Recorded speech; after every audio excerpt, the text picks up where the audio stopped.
Har'aa iddoo tokkoon deemeen moqi jedhee ka'ee iddoon deemee deebi'een isinitti haasa'a. Nagaraachin la meekaappii maddii godhadhe kun akka kanatti bareedee jechuudha. Indeenno yaada naa kennaa laayik sheer godhaa. Akkatti hin dibadhe isinitti an agarsiisa viidiyoo itti fufeetuma jechuudha. Kun ijarrallee akkatti hin dibadhe xiqqeesse.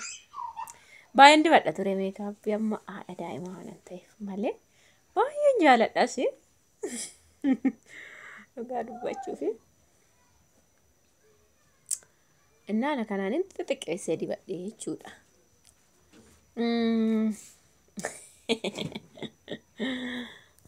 Laayikii godhaa. Hai akkam jirtu nageenya isiniif haa ta'u. Nagaa keessan ani nagaa kooti. Har'ame iddoo ta'een deema jedheeni waa sirreeffachuuf asuma nagaa isinitti dhaama. Dhaqee yeroo dhufe isinitti agarsiisa sarpiraayiz addaa jira. Amma immoo fuula koo xiqqooshee sirreeffadheeni deema jedheeni jechuudha. So na waliin ta'a. Mataa akkuma kana sirreeffadhee ishii kana fuulduratti gadi dhiiseeni. Waan maddee xaq godheetuman deema jechuudha. Ammaaf ofirraan qabu akkuma argitanii.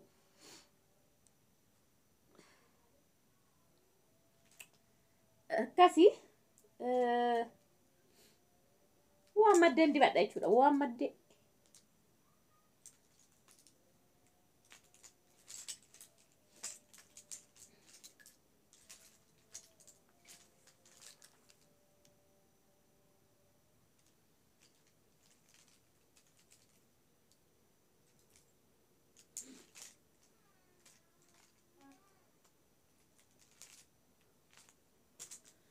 Ayyaannis dhufaa jira wanti baay'een sarpiraayiziin jira isaan kan fayyadameen isinitti agarsiisa. Maal akka ta'e salphiseetuman fayyadama. Iddoo tokko ga'ee deebi'uufanii dhimma addaa waan addaa yeroo dhufe immoo muluma isaan isinitti hima jechuudha. Muluma isaan dubbi godhee isinitti agarsiisa. Jechuudha na wajjin ta'a yaada qabdan naa barreessaa. Kiriimiin dibadhu qaba garuu hin dibadhu barbaadu ammaaf.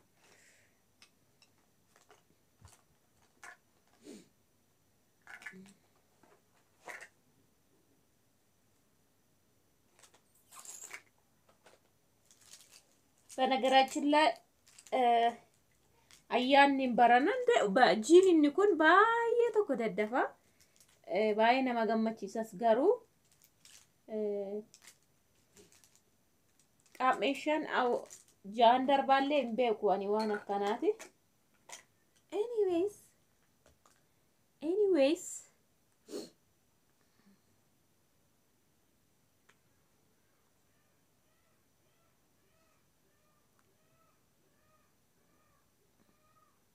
kanan dibadhee isinitti deebi'a. Ishii isatti godhadhe. Anyways kanammoo ni beektu akkanatti godhadheen deebi'a jechuudha. Kaameeraa faana natti hin tolu itti dhiyaadheeti. Ishii salphiseetuma isinitti mul'atu booda achi siqeen godha. Mana keessa taa'een godhachaa jira waan ta'eef baay'ee isinitti mul'atu. Eyeliner godheetan jira.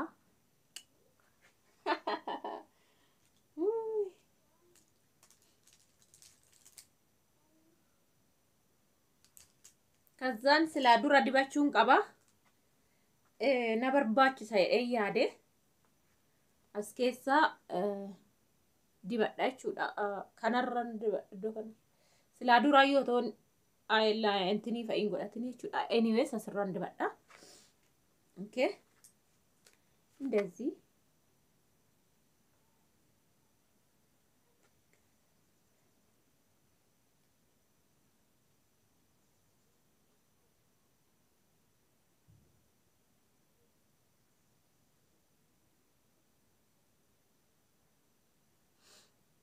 dibadheen deebi'asas.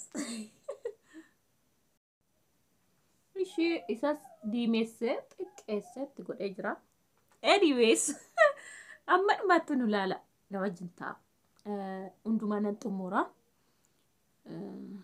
Amma nyaara kanuma kooti waa ittiin dabalu garuu akka sararri isaa mul'atuuf waa kana adiidhaan iddoo kana jechuudha.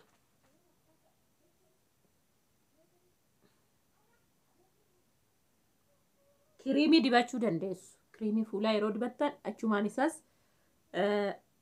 laayita akkasii kennu gochuu dandeessu garuu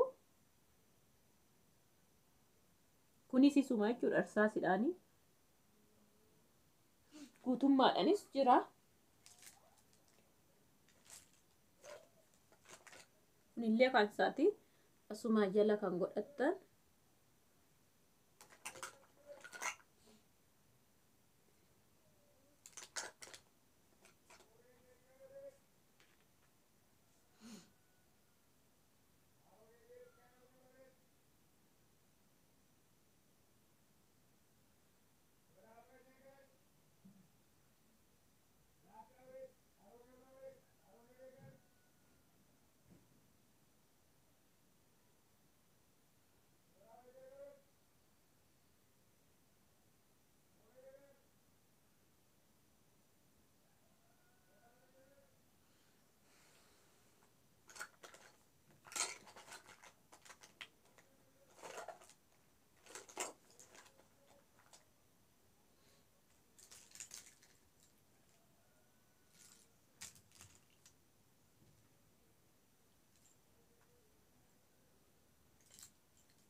Yeroo tokko akkaatti dibannaani namni maal jedhe seetanii ati kiristaana miti waan meeqa fuulaa of dibdaa mana waaqaa deemtaani.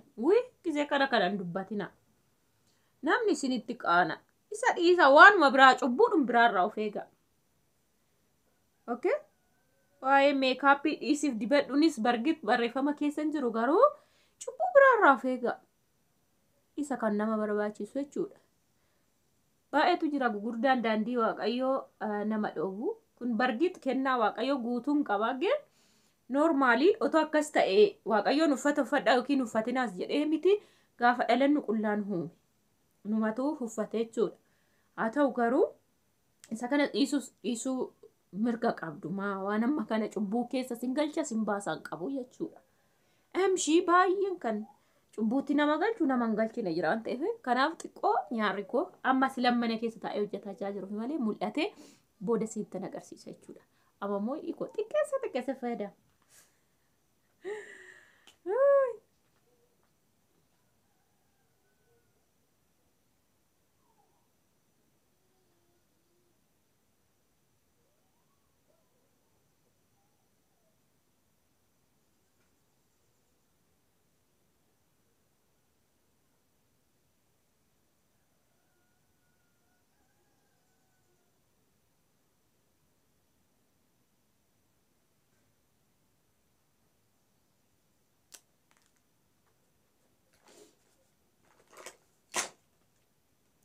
think diimarra kana naa wayyaadhe yaada ni laaltu.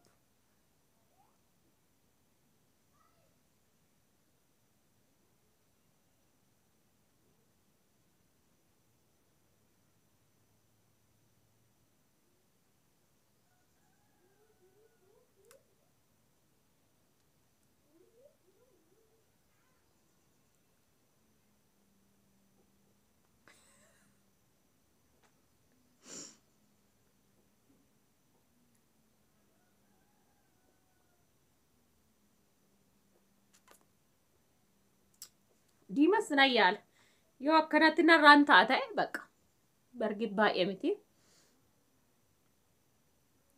akkanatti haa ta'u haa ta'u jedheen yaada kana fakkaata gaa xiqqoo yoo hin dibadhe xiqqoodha kun dhugaa dubbachuuf hin dibanne yoo ta'u hin dibadhe jedheen yaada.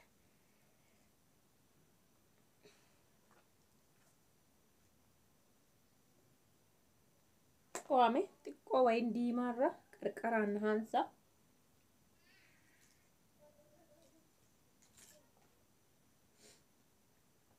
Qodaa isaatiin natti furdata garuu akkasittiin yaadama.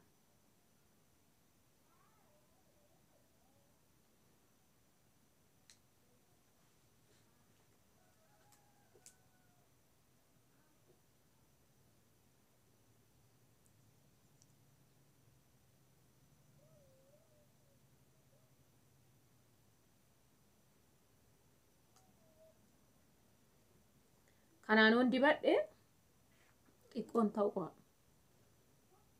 Asinis qaba garuu cululu qaba inni kun.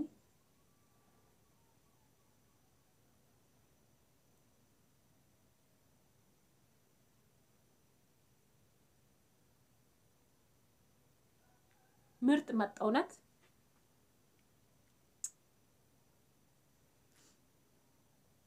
bareeddu dhufe kana fakkaata eessan dhaqaa maal gochuun deema nan deebi'een sitti maa garuu ammaaf kana fakkaata xiqqeessa dibadhe jechuudha kiriimiin dibadhu hin barbaanne gara ifaatti sitti agarsiisa.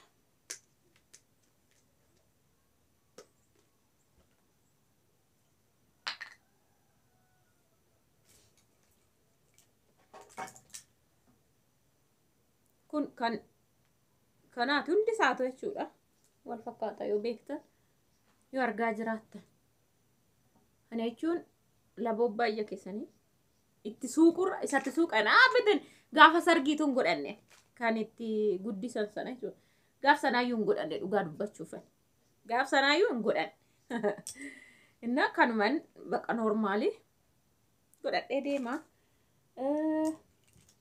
akkasii mana mataan saaqa jedheen dhufeyyuu meekaappii si yeroon dhufuu argitaniirtu meeshaan meekaappii baay'eedha addisiin amma baay'eetu shaanxaa keessa taa'a mana mataa yeroon saaqe achuma meekaappii illee nan hojjedheen ture biyya keenyatti meekaappii fuula akkanatti taqxuficha kuma meeqa akka ta'e miidiyaarra seenaa laala ana biraa miti jechuudha miidiyaarra seenaa laala baay'ee tokko nama dinqa jechuudha so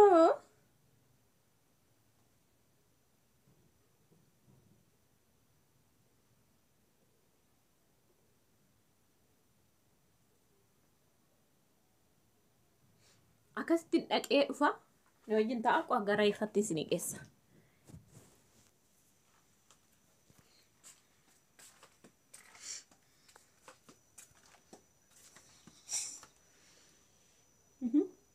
Kana fakkaata.